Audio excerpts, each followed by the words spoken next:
What's up, everybody? Welcome back to another Diablo 4 Lord of Hatred videos. Today I have 5 tips for the end game, for people in the end game that I'd like to share, and I think it'd be a great help to you in playing the game and continuing your progress. So let's get to it. Tip 1. Don't generically teleport to town. Instead, use the teleport material function. To further explain this, basically, there's a better way to teleport to town. I'll show you in a second. If you're out and about doing activities around the world in Diablo 4, you could simply teleport to town. However, when you teleport to town, you're going to be sent to the town of the area that you're in.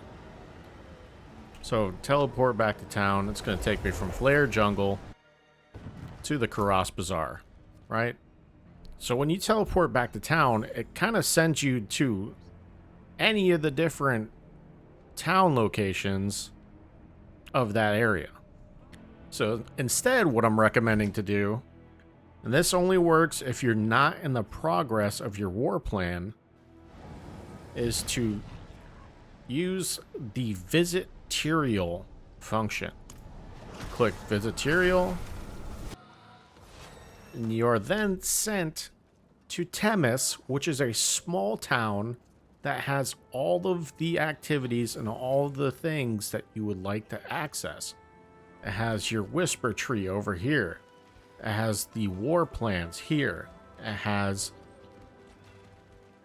the Artificer's Obelisk. It has the Spirit Brazier. It has the difficulty. You can change the difficulty here. Has the Purveyor Curiosities for spending your gambling stuff.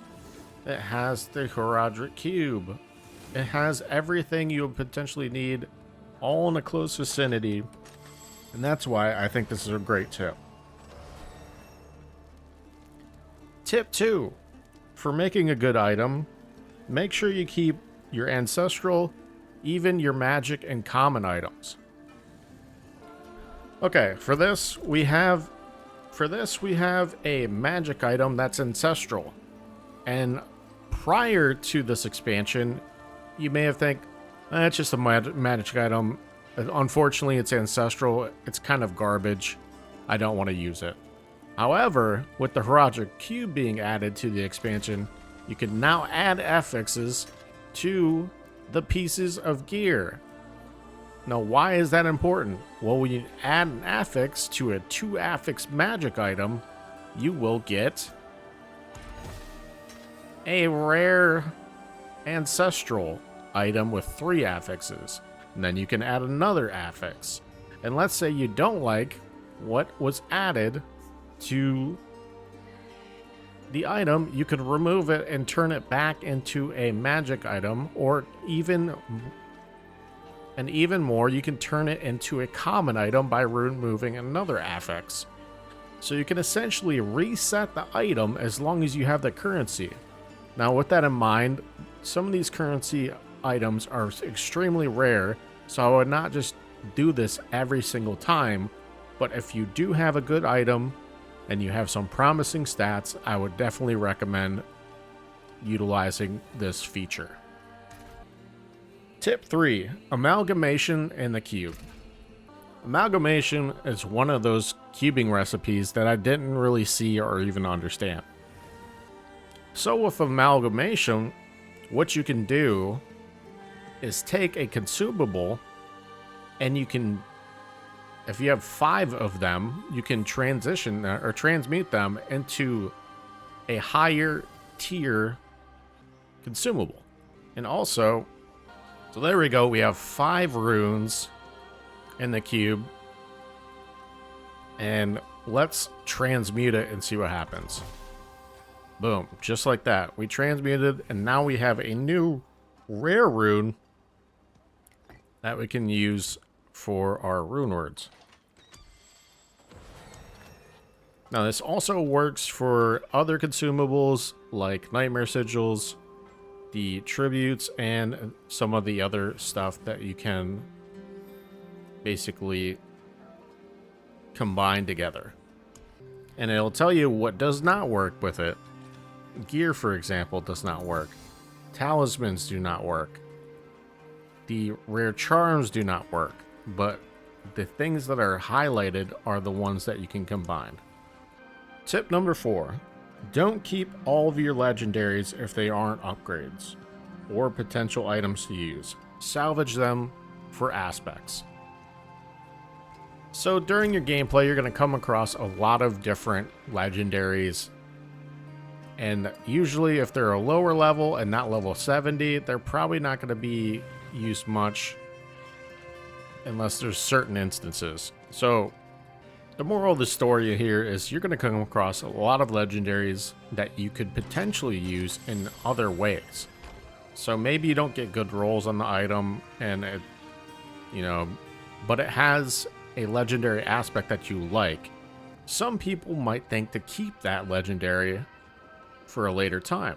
Well, essentially if you salvage that legendary, you keep the aspect that you can use at a later date. You can use with the occultist to equip an aspect that you have salvaged from the legendaries. This might be common to people, but I feel like if you're not used to Diablo 4, you might just keep all those legendaries when in reality, if they're not going to be used, and salvaging would be the better option. So I just think that would be a good tip. The final tip is do not be afraid to use materials for imprinting or crafting. You're going to get materials as you play with time. While outright, I wouldn't recommend utilizing all of your crafting materials right away because you're going to find better items as you continue to play the game. Don't be afraid to experiment and try upgrading, imprinting, and crafting on various pieces of gear. Imprinting is one of the more important features of Diablo 4 because imprinting can grant you a various amount of damage boost to your character. Now, throughout the leveling process, or if you're leveling on an alternate character, it is going to be a great damage boost if you imprint an aspect on your pieces of gear. Or if you're leveling for the first time and you find a legendary affix that is really good or a legendary aspect that is really good, you could salvage that gear, get the aspect, and imprint it on a new item, which could help you out through the leveling process. Now, with that in mind, if you're just leveling a first character, you're not going to have a lot of salvage. You're not going to have a lot of crafting material. So it's important to keep a balance with imprinting, crafting, and upgrading your gear until you get way more crafting material to utilize. And that's it.